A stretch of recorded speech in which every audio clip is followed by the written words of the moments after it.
The Western world, the pinnacle of modern civilization. The 21st century has led to a new era of life, where technology is becoming increasingly prominent, and different parts of the world can communicate with each other in seconds. But the Western world was not always like this. The West borrowed much from the Greeks and Romans, but their power fell and threw the West into a dark abyss. It wasn't until the years 1450 AD, 1750 AD, where power largely shifted into the Western world through exposure and interaction with other cultures by borrowing and expanding upon ideas, which the West was used to build upon and improve their previous structure, returning it to its former glory and becoming one of the world's leading powers. But how did the West crawl out of this dark abyss? How did the area of extreme poverty and corruption transform into the superpower we know today? To really understand this, we need to go back in time and see what this time of suffering was really like.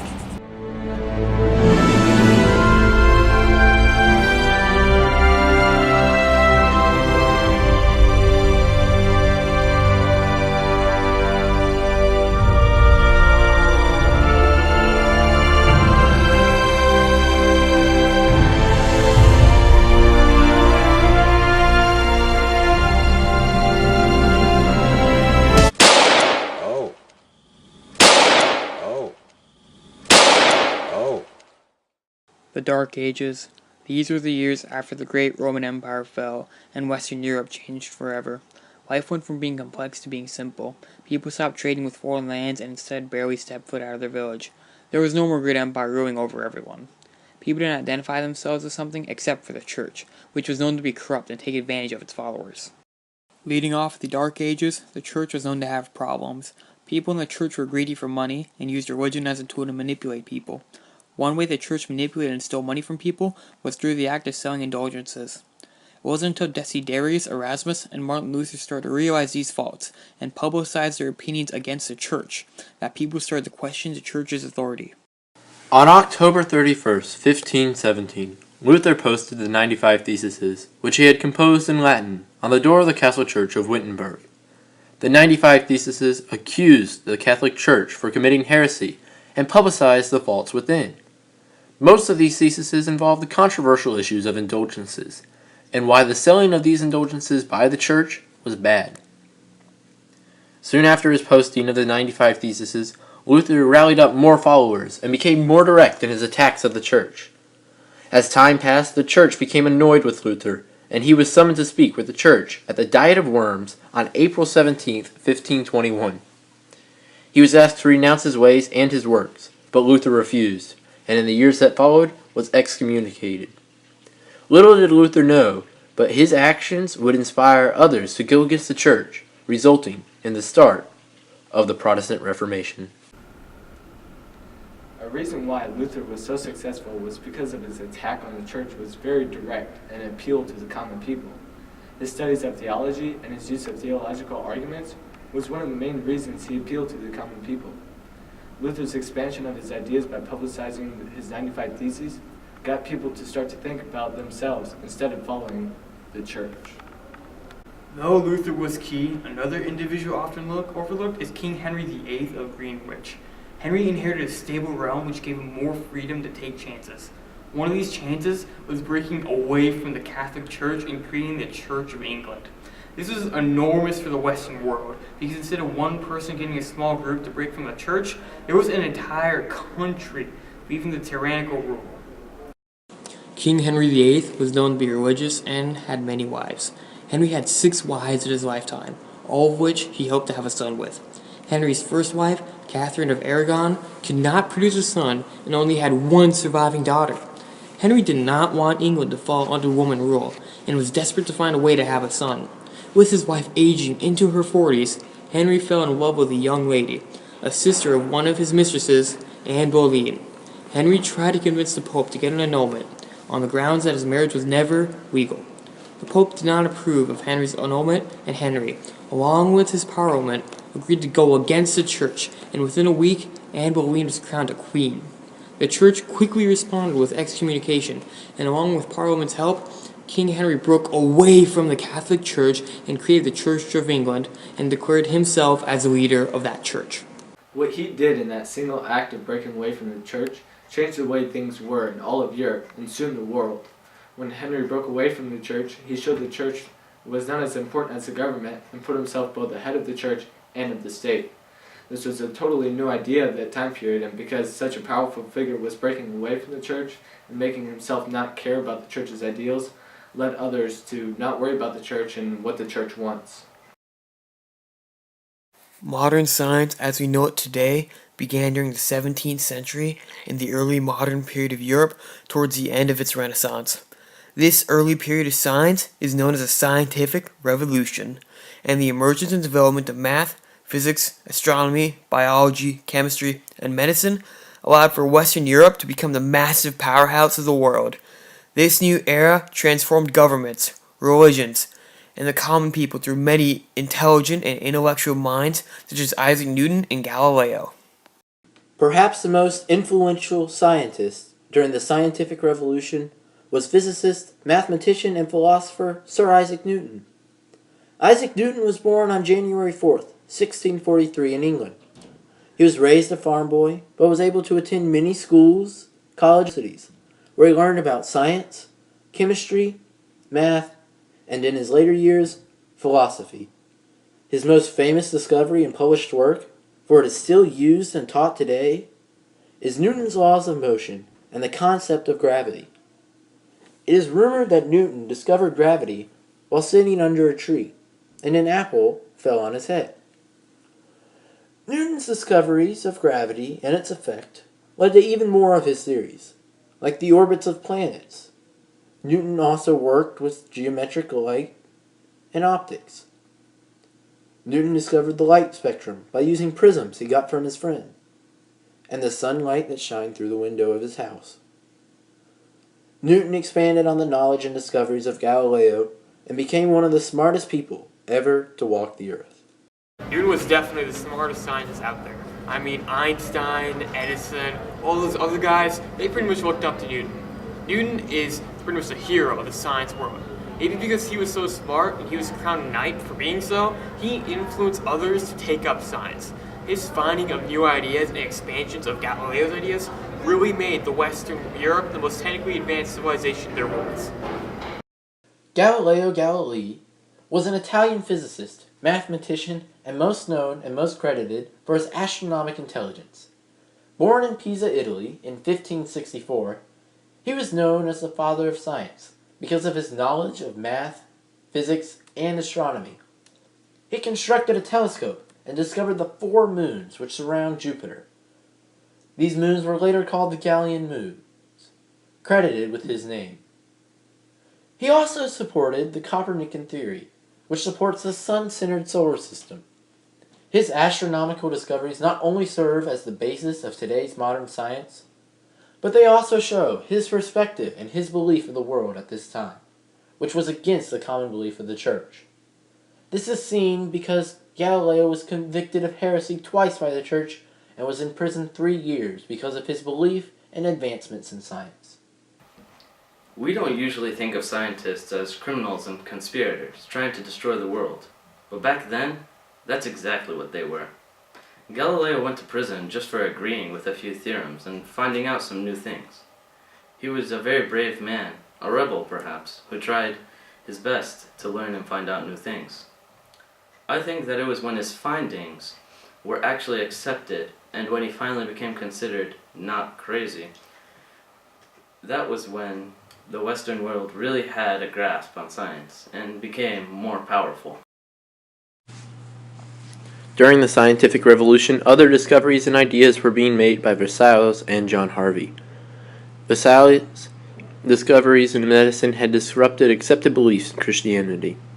Vesalius is best known for his work De Humanis Corporis Fabrica Libra Septum, or the 7 books on the structure of the human body. Vesalius was known for his knowledge of anatomy of the human body.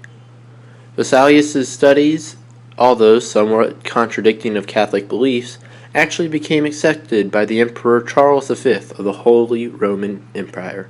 Another discovery in this field was by John Harvey. He discovered the circulation of blood in humans and animals. This is just the very beginning of medical sciences because, as we can see, we've come a long way since we found out about our blood flow. Scientific discoveries were happening more and more often and at a quicker pace. As scientists bounced ideas off each other, the spreading of science quickly spread throughout Europe's educated elite. New methods for scientific experimentation were needed and created to further enrich these intelligent minds. These new ideas and knowledge of the world and belief were not liked by the governments or the church, for it disrupted order. This early science attacked the religious ideas of miracles and disrupted the common belief. Even though there was still support for traditional beliefs, science became popular and increasingly widespread as it helped people understand their environment and society. The West, more than any other civilization, described its world in new and advanced scientific terms. The scientific revolution marked a new era where Europe's structure of government, in which the church held the authority and power, moved to a more individualized government, as well as its defining characteristics of science allowed them to become the most elite powers of the world. The Age of Exploration, also known as the Age of Discovery, began in the early 15th century and lasted all the way into the 17th century. It was during this time period that Europeans commenced their quest to explore the world by sea. The reason for doing so varied, but included searching for trade partners, new trade routes, or new goods. Some explorers even set sail in order to further the geographical knowledge of the world. Despite the different reasons for the explorations, all the information and knowledge gained from the voyages helped Europe advance in knowledge. During the Age of Exploration, many European explorers made daring expeditions that forever changed the world.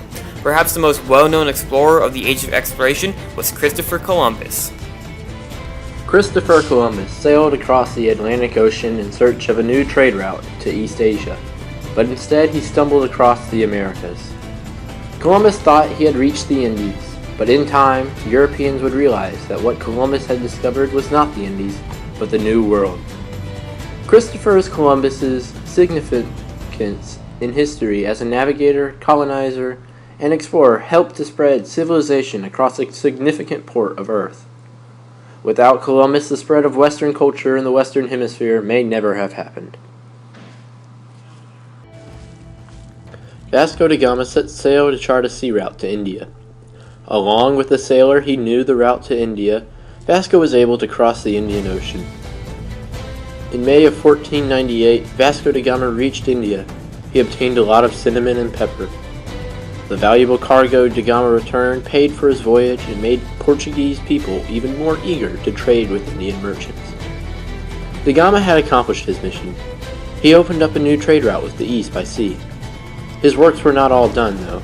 He continued to sail, and it wasn't until September 1499, after more than 5 years at sea, he returned to Lisbon.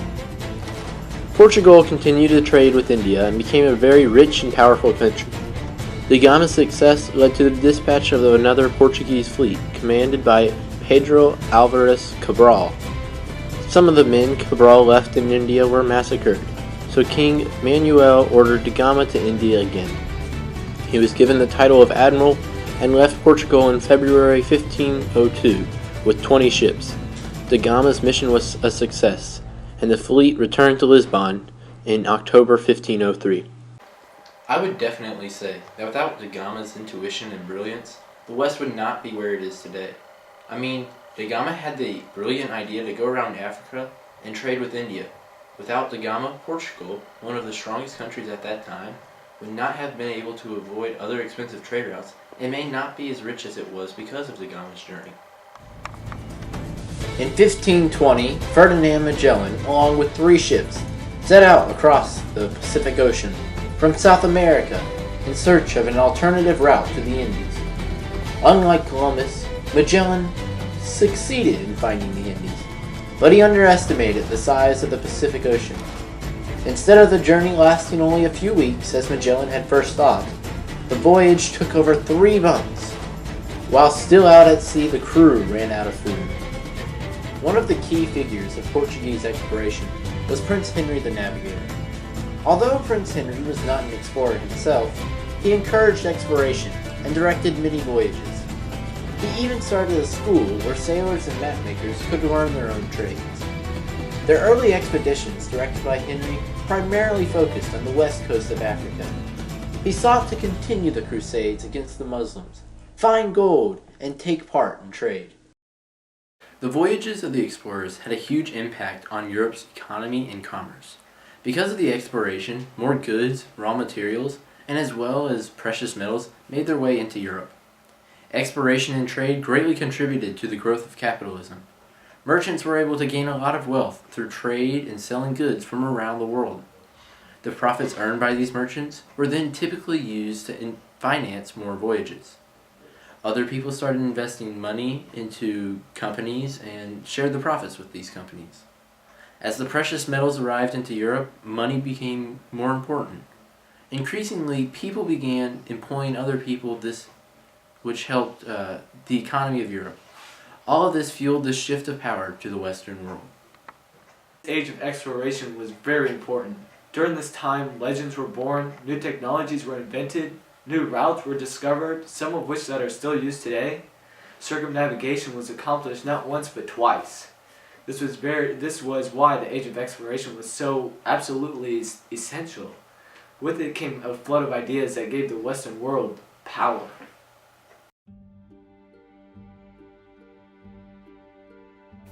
The Enlightenment, in a word, was a time of reawakening.